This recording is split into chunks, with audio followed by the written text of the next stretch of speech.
Hello friends, online class में आप सभी का स्वागत है। मैं डॉक्टर अरविंद कुमार सिंह। आज का विषय है समास, जो कक्षा 10 और 12 में पढ़ाए जाते हैं उसके लेवल का आपको ये समास पढ़ाया जाएगा।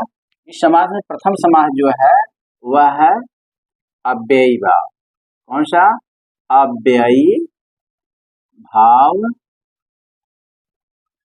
समास। कौन सा बेटा? अव्ययी भाव समास। इसको पढ़ने से पूर्व पहले हम समास का लक्षण जान लें। जहाँ पे दो या दो से अधिक पद आपस में मिलकर क्या हो जाते हैं? संक्षिप्त हो जाते हैं, उसी संक्षिप्तीकरण को ही समास कहते हैं। समास पंचधा। समास 5 प्रकार के होते हैं। कितने प्रकार के? 5 प्रकार के। अव्ययी भाव समास, तत्पुरुष समास, द्वंद्व समास,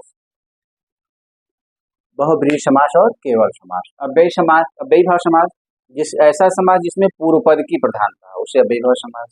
तत्पुरुष समास जिसमें उत्तर पद की प्रधानता हो उसे तत्पुरुष समास। द्वंद्व समास जिसमें दोनों पदों की प्रधानता हो, यानी समास में आए हुए दोनों पदों की प्रधानता हो उसे द्वंद्व समास। और बहुब्रीहि समास ऐसा समास जिसमें अन्य पद की प्रधानता हो उसे हम बहुब्रीहि समास कहते हैं। इन सभी समासों से रहित और जिसमें समास होता हो, अगर ऐसा कोई सामासिक पद है तो उसे हम केवल समास कहते हैं। तो आज का विषय है अव्ययी भाव समास, जो कक्षा 10, कक्षा 11 और कक्षा 12 तीनों कक्षाओं में समास को रखा गया। इसकी संस्कृत परिभाषा होती है प्रायण पूर्व पद प्रधानो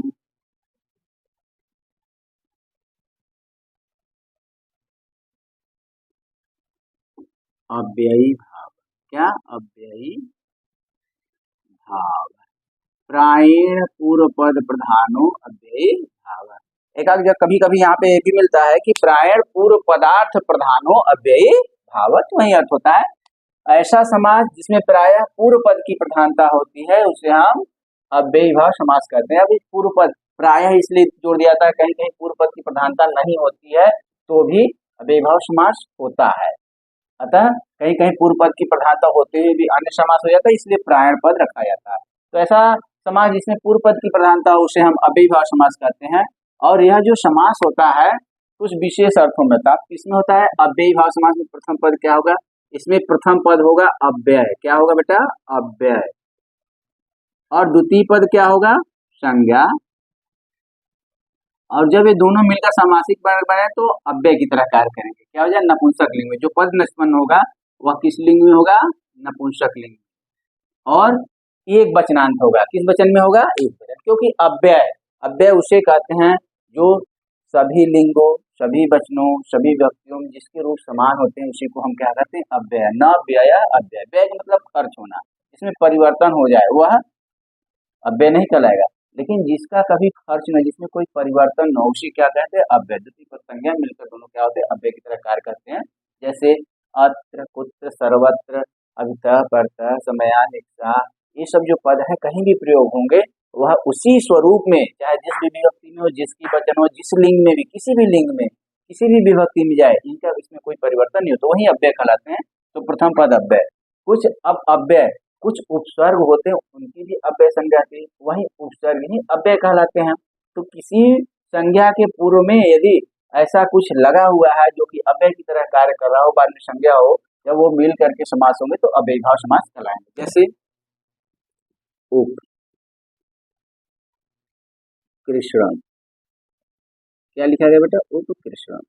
अब देखिए यहाँ जो उप है वह अव्यय है, यह उपसर्ग के ही अंतर्गत आता है, मूलतः है अव्यय। और कृष्ण यह क्या है? संज्ञा। किसी का नाम है इसलिए संज्ञा है, क्योंकि नामकरण संज्ञा। किसी व्यक्ति, वस्तु, स्थान आदि के नाम को संज्ञा कहते हैं। Noun is the name of person, article तीनों है। लेकिन हमारे संस्कृत में सीधी एक लाइन में कह दिया गया कि नामकरणम संज्ञा। तो कृष्ण क्या है? संज्ञा। किसी का नाम है, भगवान थे। आज गाँव घरों में भी लोग अपने बच्चे का नाम कृष्ण रखते हैं, तो ये किसी का नाम है, तो यह क्या है? संज्ञा है। अब यह उप के साथ इसका समास हुआ, बना क्या? उपकृष्ण। अब आता है परीक्षाओं में कि इसका विग्रह करिए और समाप्त का नाम लगे। इसकी पहचान ही है कि प्रथम पद क्या होना चाहिए? अव्यय। अव्यय अर्थात उपसर्ग हो और द्वितीय पद संज्ञा हो या विशेषण हो, तो यह संज्ञा है। अब पहचान गए आप जो है कि यह अव्ययी भाव समास है। तो अब इसको हम कैसे इसका विग्रह करें? विग्रह एकदम आसान है। उप का अर्थ होता है समीप। उप का अर्थ क्या होता है? समीप। ध्यान समझिए, समीप। अब देखिए अर्थ निकलेगा कृष्ण के समीप, कृष्ण के समीप, कृष्ण के समीप। कृष्ण के का अर्थ है के कहाँ का चिन्ह, षष्ठी विभक्ति है। कृष्ण का षष्ठी विभक्ति क्या हो जाएगा, कृष्णस्य। क्या, कृष्णस्य। उप का अर्थ क्या मैंने लिखा, समीप, यहाँ लिख दीजिए समीप। हो गया देखिए। ऐसे उपगंगम, गंगाया समीपम, उपराजन तो राज्ञा समीपम हो जाएगा। जैसे हमने लिखा यथाशक्ति, यह अव्यय है यथा, यथा शक्ति। देखिए अब यथा का अर्थ होता है अनतिक्रम में। क्या होता है, अनतिक्रम में। क्या होता है बेटा, अनतिक्रम में। तो यथाशक्ति है ना, यथाशक्ति है तो शक्ति अनतिक्रम में। शक्ति को अनितक्रम में, शक्ति को अतिक्रमण करके अनतिक्रम में करके, तो शक्ति, शक्ति को चिन्ह द्वितीया, तो शक्ति का द्वितीया क्या बन जाएगा, शक्ति। क्या हो जाएगा, शक्ति। आगे क्या, अनतिक्रम में जोड़ जाएगा, अनतिक्रम में। अभी से जैसे अनु है, अनु विश्व, अनु विश्व। क्या है बेटा, अनु विश्व। तो अनु इस किस अर्थ में है, पश्चात अर्थ में। किस अर्थ में, पश्चात अर्थ में। ठीक है, तो अनु विष्णु, विष्णु के पश्चात, विष्णु के षष्ठी विभक्ति, विष्णु की षष्ठी क्या हो जाएगा, विष्णु। क्या हो जाएगा, विष्णु। क्या हो जाएगा बेटा, विष्णु पश्चात। क्या, विष्णु पश्चात, विष्णु पश्चात।